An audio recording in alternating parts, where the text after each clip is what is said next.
The Israelites had lived in the land of Egypt for a long time. They had often wanted to live in a land of their own, but they were slaves, and the king would not let them go. God gave them a leader called Moses, and he made the king say, "Yes, you can go." So Moses led the Israelites out of Egypt. But the king of Egypt changed his mind. Suddenly the Israelites heard the sound of horses behind them. The Egyptians were chasing after them. They didn't know where to run.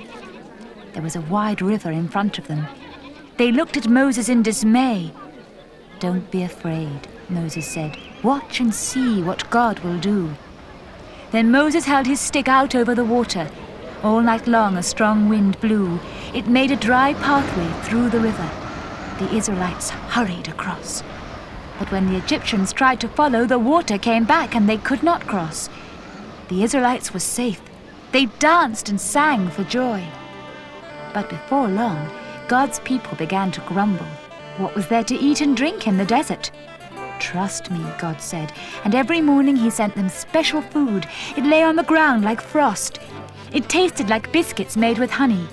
The people called it manna. When they cried out for meat, God sent them birds called quails to eat.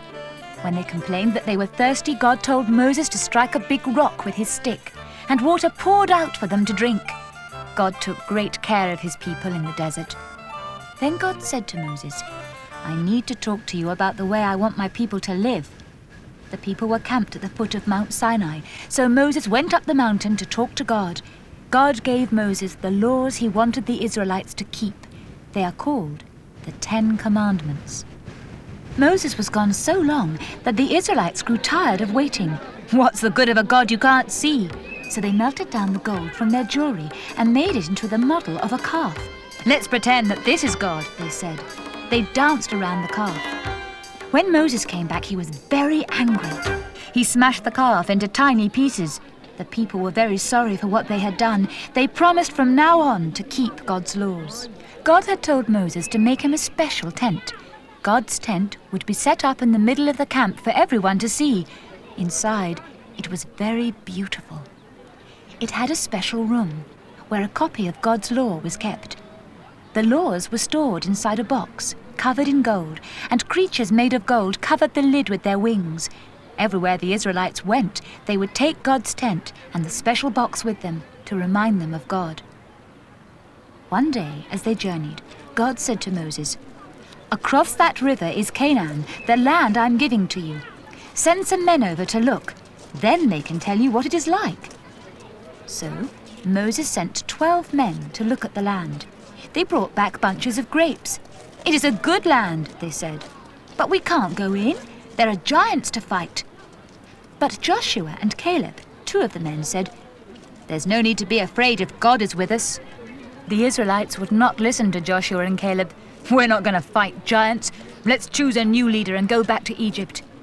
"When will you learn to trust me?" God asked them. "I have taken care of you all this time. I have kept all my promises, and still you won't trust me. Now you will spend 40 years more in the desert." Nothing would stop the people grumbling. Then one day there were snakes all around the tent. Many of the people were bitten by the snakes and died.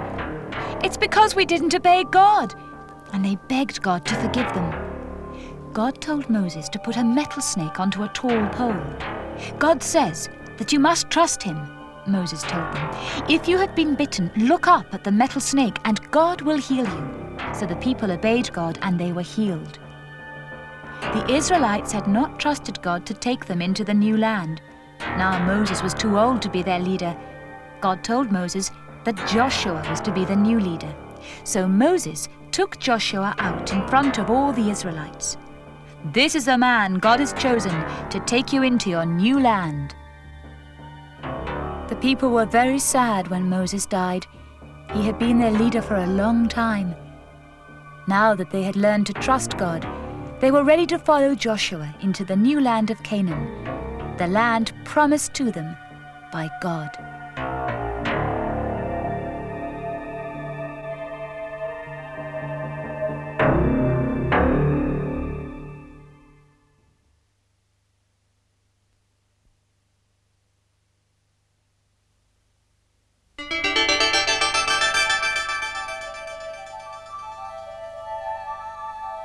The Israelites were camping by the river Jordan. On the other side of the river was the land of Canaan. God had promised long ago that the Israelites would live in this land. They had spent many years in the desert. At last, the promised land was in sight. God said to Joshua, the leader, "I promise to give you and your people the whole land of Canaan if you obey me. I shall be with you just as I was with Moses, so there is no need to be afraid. I shall never leave you on your own." Joshua was glad that God had spoken to him. He knew they would have to fight the people who already lived in the land. Joshua said to the Israelites, "Come and get ready. We are going into the new land." The Israelites were very excited. They began to pack up their tents. Joshua chose 2 men to spy out the land. We will get ready by the river here. You two must go over and find out about that big city called Jericho. We must fight our first battle there. The 2 men crossed the river to the new land of Canaan. They found the city of Jericho. It had high walls and strong gates. They met a woman called Rahab, who lived in a house in the city walls. When the king of Jericho sent soldiers to catch the men, Rahab hid them under a pile of flax on the flat roof. I have heard of the wonderful things your God has done, Rahab said. Please promise me that I will be safe when you fight against this city. The men promised, and after dark, Rahab helped them to escape. Then they went back to Joshua. The people were all ready to cross the river. There was no bridge and they had no boats. The men who carried the special box which held God's laws went first. It was covered in gold and it shone in the sun. As they stepped into the river, the water stopped flowing. The men stood in the middle with the box. The people walked across the river on dry ground. They were in Canaan at last. The Israelites said thank you to God for bringing them safely through the river. Joshua told them to pick up 12 large stones from the river. They piled up the stones. Joshua said, "Now everyone who comes past here will point to these stones. They will remember how God brought you into this new land."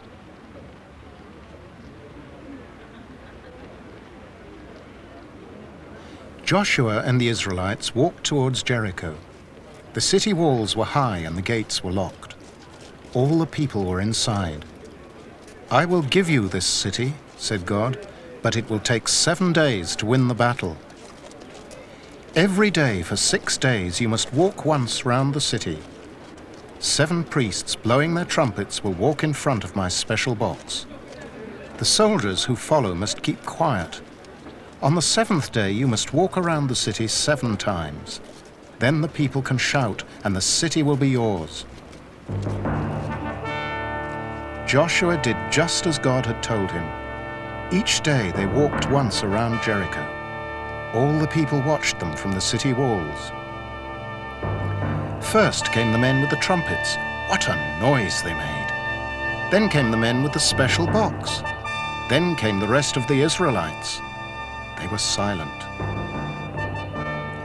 On the 7th day, the Israelites walked around Jericho 7 times. The people in Jericho felt suddenly afraid.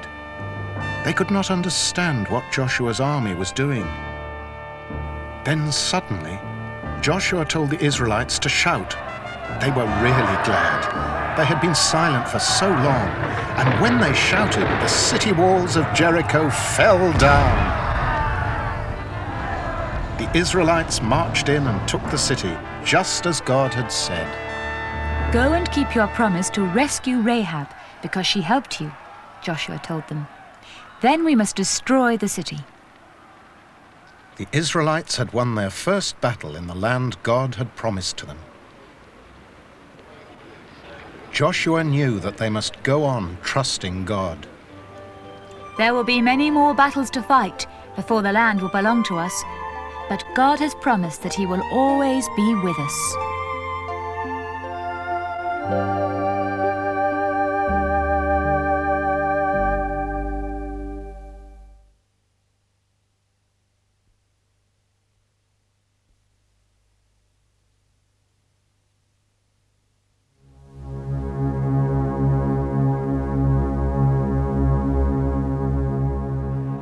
The Israelites had disobeyed God.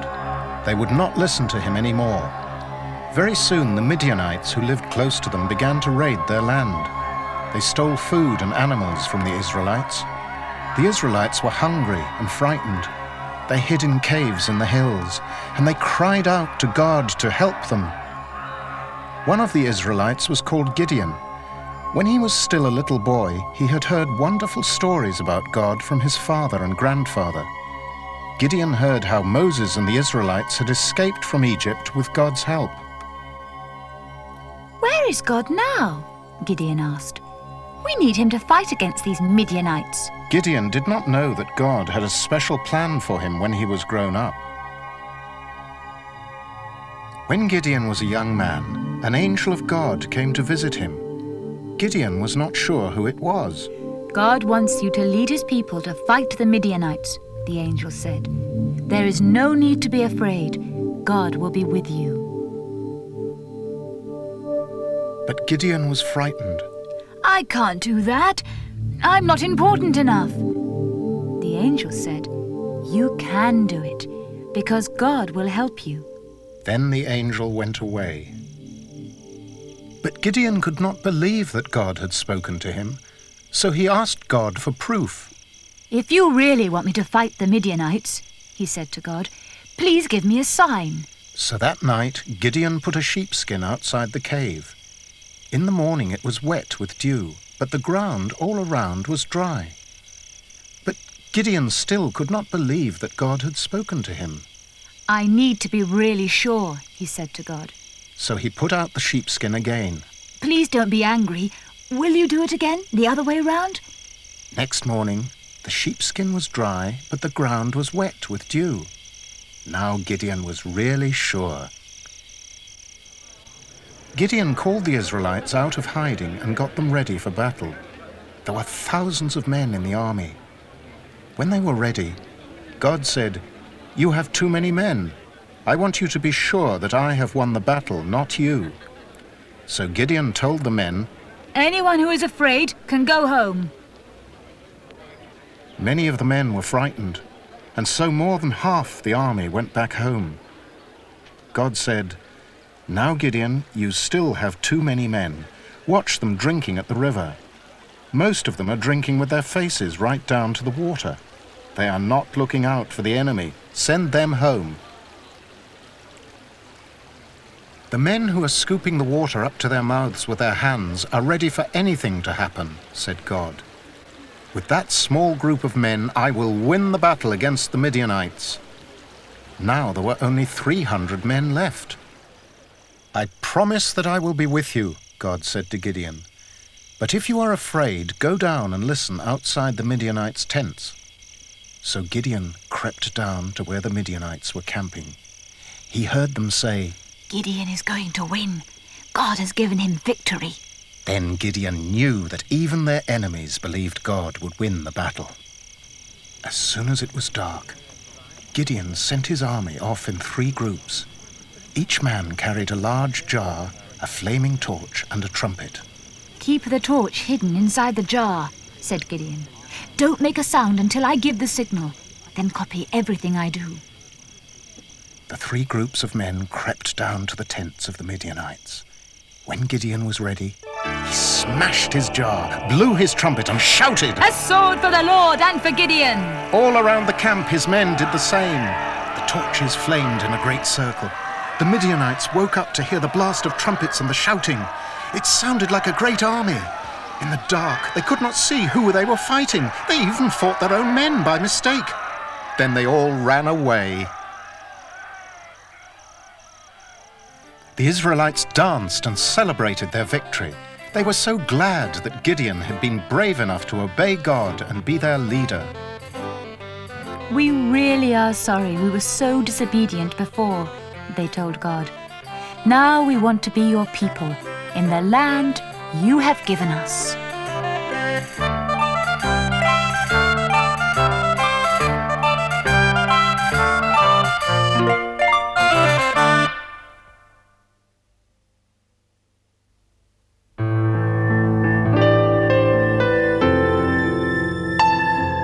The Israelites needed a new leader, They had forgotten to obey God, and they had lost all their battles.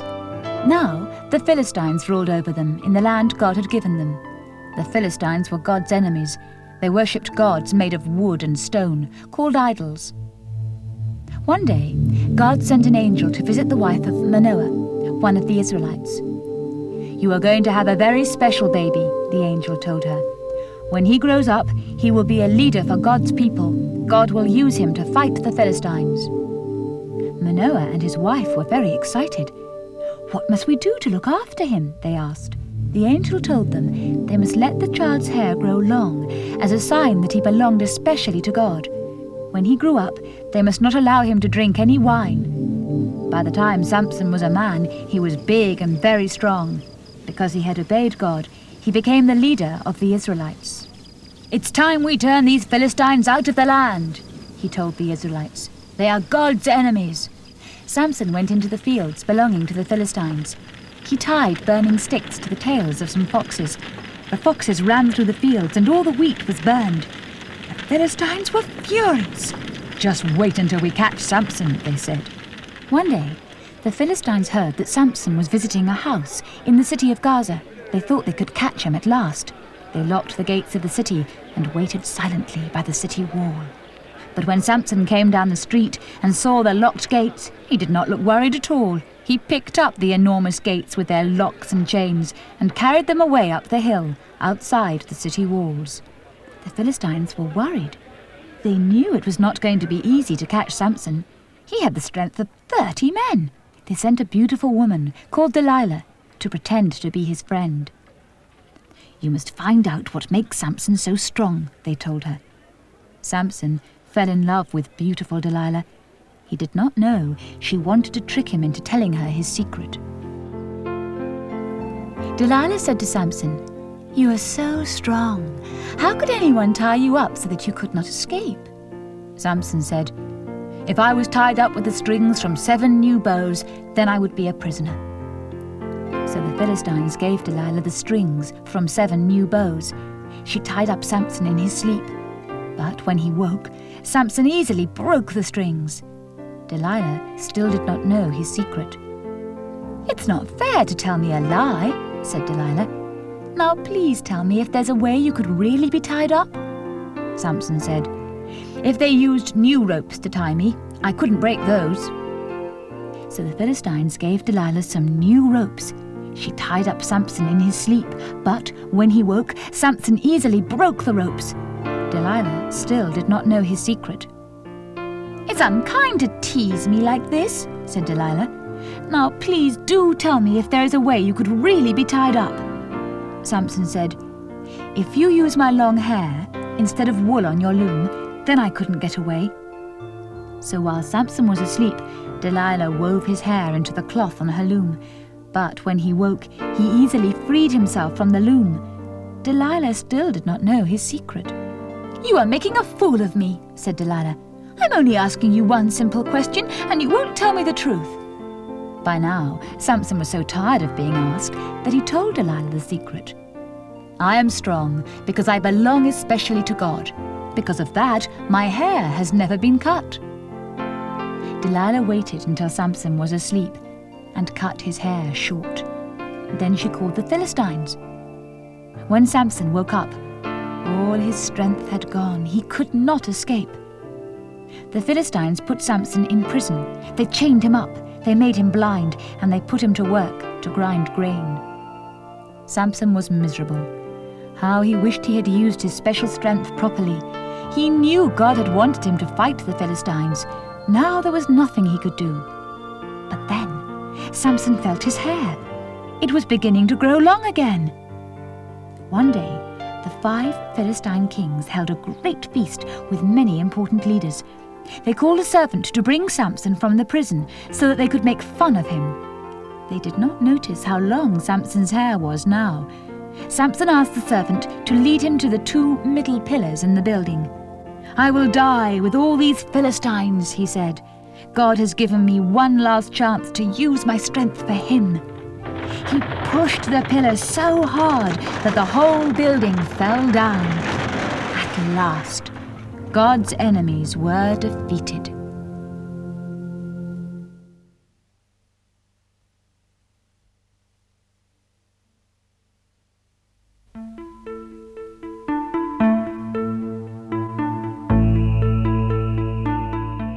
people of Israel were very hungry.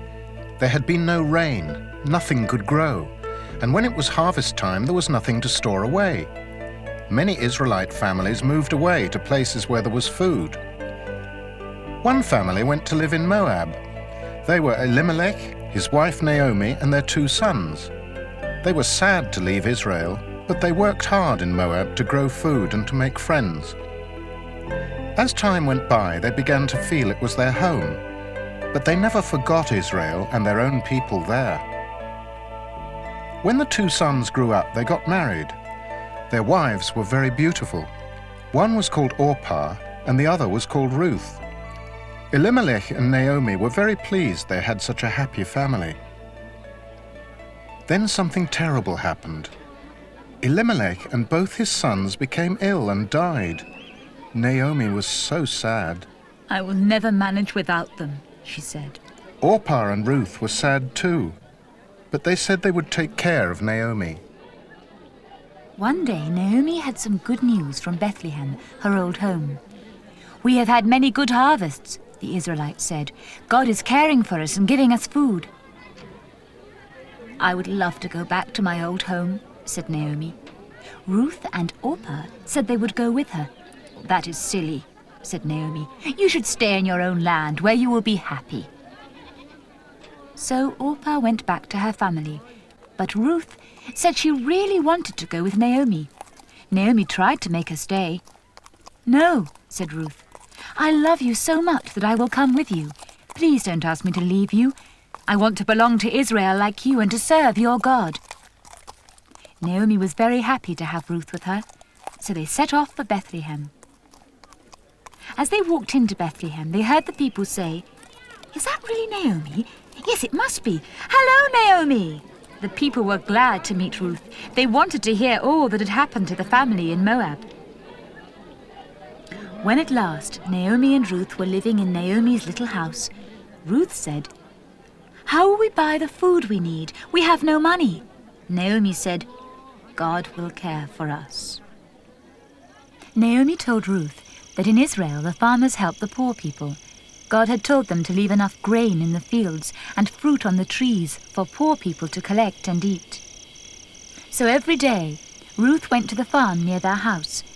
There was plenty left when the men had cut the harvest. Ruth went round the field and collected the grain to take home to Naomi.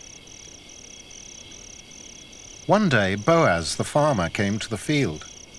"Who is that collecting the grain?" he asked his men. "That is Ruth," the men said.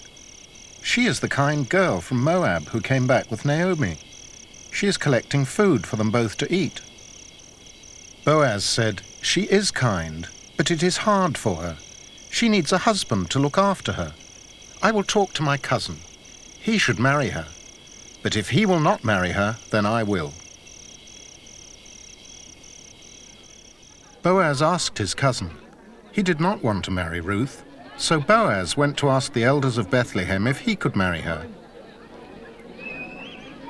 "I want to marry Ruth from Moab," he said.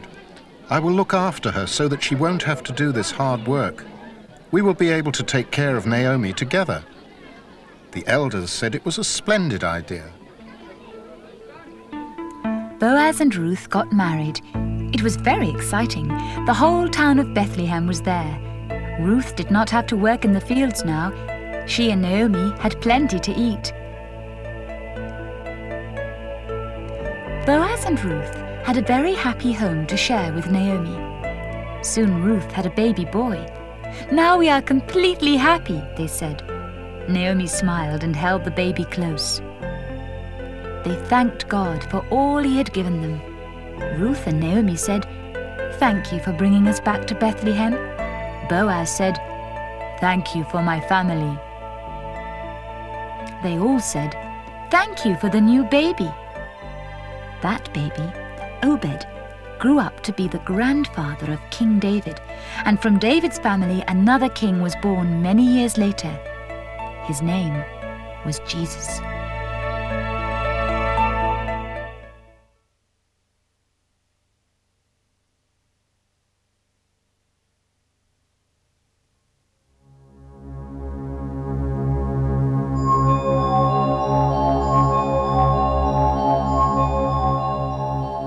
Long ago in the land of Israel, there was a priest called Eli. He served God in the temple. When he was a young man, he loved God very much. By the time he was an old man, he had 2 sons. They did not care about God. They were cruel and greedy, and the Israelites were afraid of them. The Israelites wanted a priest who really loved God and would show them the right way to live. One of the Israelite women was called Hannah. She was very sad because she had no children. She had often asked God to give her a baby. The worst times were when Hannah and her husband met all their friends for a feast at the temple in Shiloh. "Haven't you had a baby yet?" they would ask. Hannah just shook her head and looked sad. One time, Hannah left the feast. She was crying and she could not eat. She went into God's house where it was quiet. Eli, the old priest, was sitting in his place by the door, but she did not want to talk to Eli. She wanted to talk to God. Hannah stood there praying. Her lips moved, but she made no sound. "Dear God, please give me a son," she begged. "I promise he will serve you all his life here in your temple. You can see how unhappy I am." Eli came up to Hannah. He did not know she was praying. "What's the matter with you?" he said. "Have you had too much wine at the feast?" "Oh no," said Hannah. And she told him why she was talking to God. "I'm sure God will hear you," said Eli. Hannah felt much better as she went back to the feast. They went back home, and very soon Hannah had some good news for her husband. "God heard me," she told him. "I'm going to have a baby at last." When the baby was born, he was beautiful. His hair was curly and his hands were so tiny. Hannah said he was the best baby boy who had ever been born. They called him Samuel. Later on, Hannah had more children. But when Samuel was old enough, Hannah took him to the temple just as she had promised. She missed him very much, but she was glad she had someone so special to give to God. She knew that Eli was very kind. She wanted Samuel to grow up to love and serve God. Every year, when Hannah came to the feast, she brought Samuel new clothes she had made for him. For a long time, God had not been able to talk to Eli. Eli was too busy thinking about his wicked sons, who did not care about God. In those days, only a few people listened to what God had to say. God wanted to talk to Samuel. He knew that Samuel had never heard his voice. "I will speak to him at bedtime when it is quiet," God said. One night, Samuel was sleeping in the temple. "Samuel," said a voice. "Here I am," replied Samuel, thinking it was Eli. He went over to the old priest, but Eli had not called him. "Go back to bed," said Eli. Then Samuel heard the voice again. He got up and went to Eli, but Eli had not called him, so he went back to bed. "Samuel," said the voice for the 3rd time. Samuel got up and went to Eli once again. Then Eli said, "God must be speaking to you. Listen carefully to what he says. Now go back to bed." When Samuel heard the voice again, he answered as Eli had told him. "Speak, Lord. I am listening." God had a special message for him to give to Eli. "Tell Eli that his sons have been very wicked," God said. "He has not made them stop, and I am going to punish them." Samuel did not want to make Eli sad, but he knew he must give him the message. Eli knew that what God had said was true.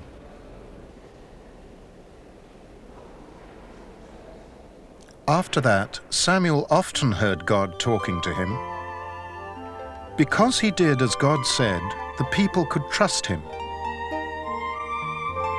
He showed them the right way to live.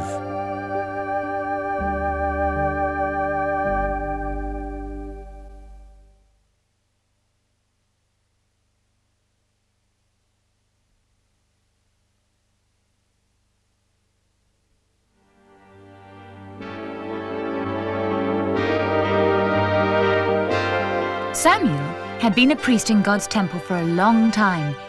He was a good man, but now he was old, and the Israelites would soon need a new leader. The Israelites were jealous of the people in the lands nearby because they had a king to lead them. "We want a king too," the Israelites told Samuel. "He will rule us and lead us in battle." Samuel talked to God about what the people had said. "But I am their king," God said to Samuel. "I want them to serve me, and I will take care of them." When Samuel told the people, they said, "Oh no, we want a real king like everyone else." "The people will not listen to me," God said. "So I will give them the king they want, even though it will mean trouble." Samuel did not know where to start looking for a king, but he trusted God to show him the right man. Now in a place called Ephraim, there was an Israelite called Kish. He was a rich man. Everyone knew him. Kish had a tall, good-looking son called Saul. One day, Kish found that some of his donkeys were missing. "You will have to go to find them," Kish told Saul. So Saul set off with a servant to look for the donkeys. Saul and his servant walked a long way over the hills. They asked all the people they met, "Have you seen our donkeys? We have lost them." But no one had seen the donkeys. They came to a town. Saul said, "We won't find our donkeys in the town. We'd better go home. My father will be worried." But the servant knew that Samuel was in the town. "Let's ask Samuel," he said to Saul. "He knows everything." God spoke to Samuel as Saul came along the road. "That young man's name is Saul," said God. "You must make him the first king of Israel." So Samuel asked the two men to come into the house and rest. "Don't worry about the donkeys. They have been found already." The two men were very surprised. They had not told Samuel they were looking for the donkeys. Samuel looked at Saul as he came into the house. He saw how tall and strong he was. "The people will be glad to have such a handsome king," he thought. They sat down to have a good meal together. Samuel treated Saul as a special visitor. Early in the morning, Samuel woke up the two men and took them to the road out of town. "I have a secret to tell you," he said to Saul. The other man went on so that he would not hear. "God has chosen you to be king of Israel," Samuel told Saul. Samuel poured some oil over Saul's head. Saul knew it was the way of showing that God had chosen him. Then Saul went home, but he kept the secret Samuel had told him. Not long after, Samuel called the Israelites together. Saul was there with everyone else. "Here is the man God has chosen to be your king." And Saul stood up, tall and handsome. The Israelites were very glad. Now they would be like the other people who lived near them. "Long live the king!" they shouted. So now, when the Israelites had wars, King Saul led the soldiers into battle. The people were very proud of their tall, strong king. Their enemies were afraid to fight them. They knew what a good king Saul was. At first, all went well. But as time went by, Saul grew proud. He forgot to obey God. He did not listen to what Samuel said, so the Israelites forgot to serve God too. One day, King Saul's army fought the Amalekites. After the battle, King Saul and his army took some of the good things the Amalekites had owned. But God had told them to take nothing.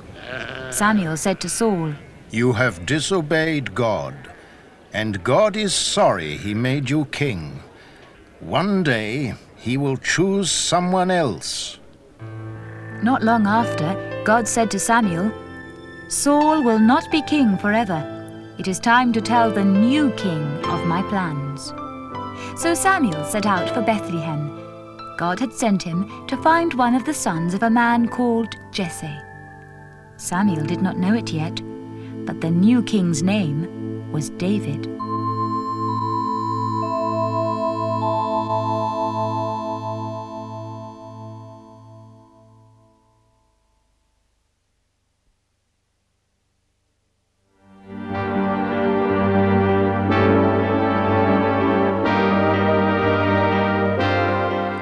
David was the youngest of 8 sons.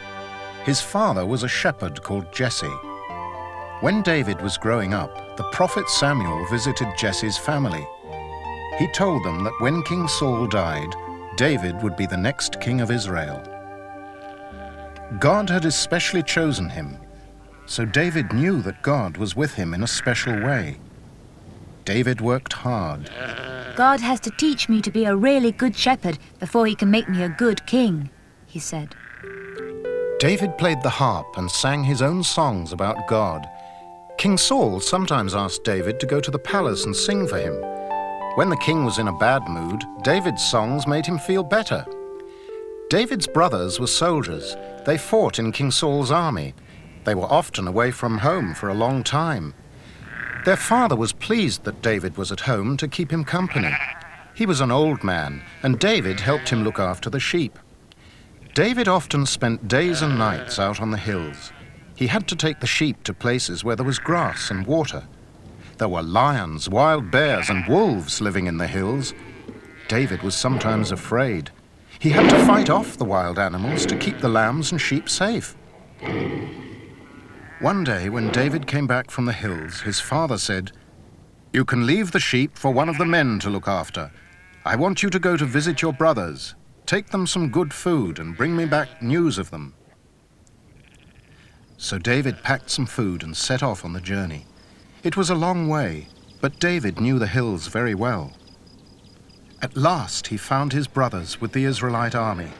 They looked really frightened. "What's the matter?" David asked. They pointed to the hill across the valley. "Over there, with the Philistine soldiers, is the giant Goliath," they said. "He wants one of us to fight him." "Well, why don't you? You are the army of the living God. You will win." "If you're so brave, then come and tell the king you'll go," sneered the brothers. They were very surprised when David did just as they said. He told the king that he would go to fight Goliath and that God would fight for him. "You must have my helmet and sword," said King Saul.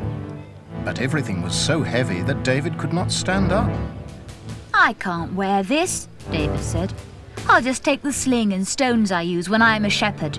He took his sling and carefully chose 5 smooth stones from beside the stream.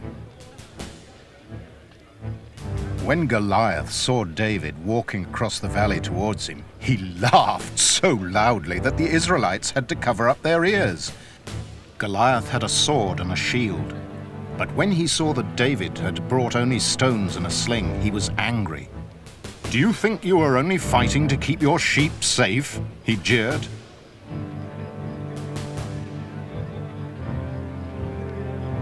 But David knew how to fight with stones. He took out his sling as he walked. He fitted a stone into it. When he was close to Goliath, he shouted, "I come against you in the name of the living God!" David swung the sling around and around above his head.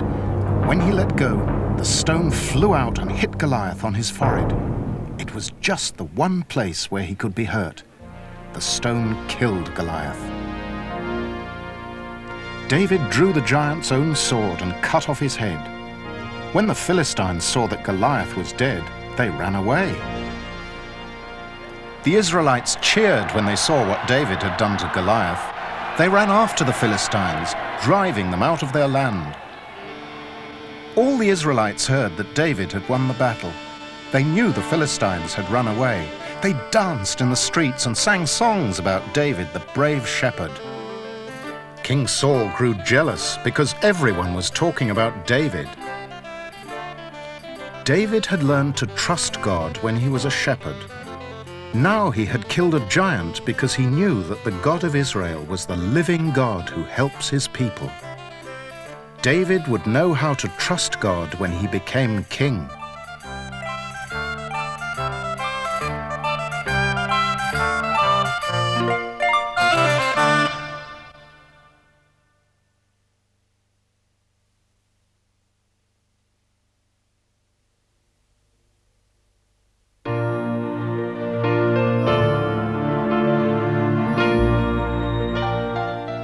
Everybody at King Saul's palace knew about David, the shepherd boy. He had killed the giant Goliath, and he played beautiful music on his harp.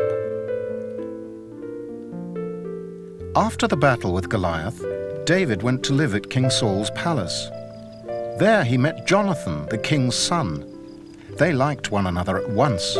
They were best friends and shared all their secrets. David was famous. All the Israelites liked him. He was so brave. The king became very jealous. They will be making him king next, he thought to himself. I must get rid of him. Even Jonathan loves him best. One day, David was playing some music for the king to cheer him up. Suddenly, King Saul picked up a spear and threw it at David. David jumped out of the way. The spear stuck quivering in the wall. David ran away from the palace. Jonathan was very sad when David went away. Everybody loves David, Jonathan told King Saul. We can all see that he is growing up to be a great man. But that just made the king hate David more. Jonathan told David that Saul was trying to kill him. David knew that God would care for him. He had promised that one day David would be king of Israel. But still, Saul tried to get rid of David. One night, there was a great feast in the palace. How can I come to the feast if the king wants to kill me? David said to Jonathan. If he asks where I am, tell him I have gone to see my family. Jonathan promised to tell the king. At the great feast that night, King Saul asked where David was. When Jonathan told him, he went into a rage. "Why are you taking sides with David?" he said. "You are my son. You should be king when I die. If I don't kill David, he will become king." Jonathan went to tell David. You must never come back while my father is alive. He will kill you. David did not know where to run, but he knew God would show him. He went to live up in the hills where there were some caves. Some of his friends went with him. David knew that he was in danger, but he was sure that God would look after him. The king kept trying to find David to kill him. One day, King Saul sat down to rest just outside the cave where David was hiding. David crept out and cut a piece off the king's robe. As the king walked away, David called out to him. Why are you trying to kill me? I came very close to you just now, but I did not hurt you. The king saw that David was holding a piece of his robe, and he knew that David was right. But before long, the king forgot that David had not hurt him on the hillside. He went hunting for David again. This time, David crept into the king's camp at night. He took the spear that was stuck in the ground at King Saul's head. In the morning, he called out, King Saul, where is your spear? It was gone. Saul knew that once again David could have killed him. So Saul went away.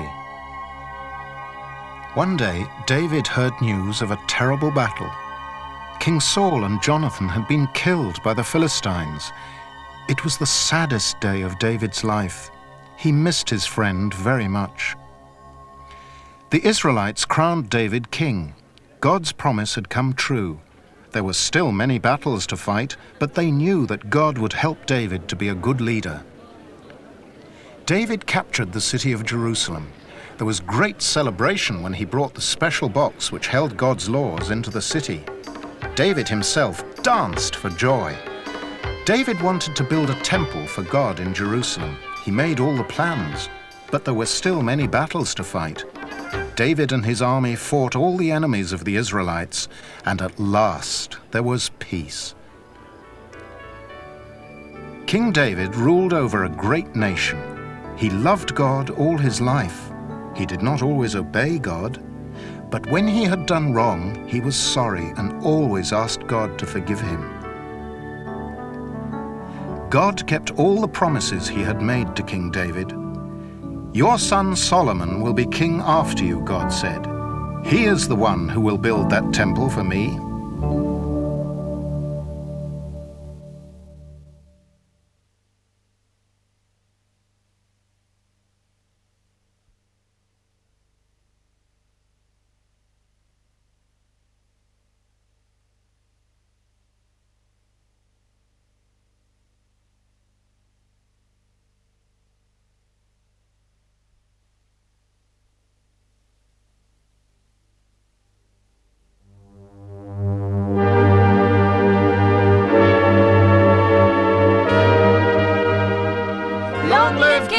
Solomon! Shouted all the people. Solomon was the new king of Israel. He wanted to be a good king, like his father, David. Solomon knew that when his father had obeyed God, everything went well. So he made up his mind that he would be the kind of king who obeyed God too. God was pleased that Solomon had decided to obey him. He spoke to Solomon in a dream. "What would you like from me as a special present?" God said. "You can have whatever you ask for." What I really need, said Solomon, is wisdom. I don't see how I can make a good job of being king unless you make me wise. God was pleased with Solomon's answer. "I will give you wisdom," he said, "and fame and riches too." God made Solomon very wise. All the Israelites came with their problems to the king because he had good answers.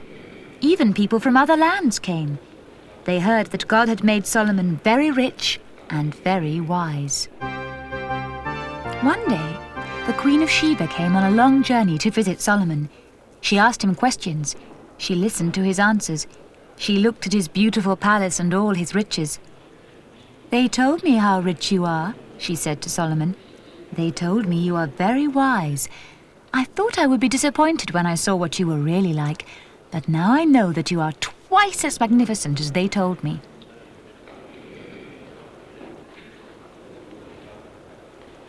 Solomon looked around his land. When the Israelites had first come to the land, they had lived in tents. Now they had houses to live in and strong walled cities. But there was no house for God. We ought to build God a beautiful house, said Solomon. The temple my father, King David, planned. It will be the most beautiful temple ever built. And inside it we will keep the special box which holds God's laws to remind us of his promises. So Solomon set to work. "We will make it from stone, wood, and gold," said Solomon, "and we will use the very best workmen." Solomon sent a message to the king of Tyre. "I'm building a temple for God," he said. "Please send me some of your beautiful cedar trees so that the temple can be really special." Solomon sent for the men who were good at working in stone and wood and gold. "This is going to be a special building for God," he said. "We must not have a lot of noise and shouting while it is being made. Do all the work here in the quarry. Then carry the stones to the temple and put them together." They all worked very hard for a very long time. The house of God was not big like a cathedral, but it was very beautiful. And there was room all round it for the people to come.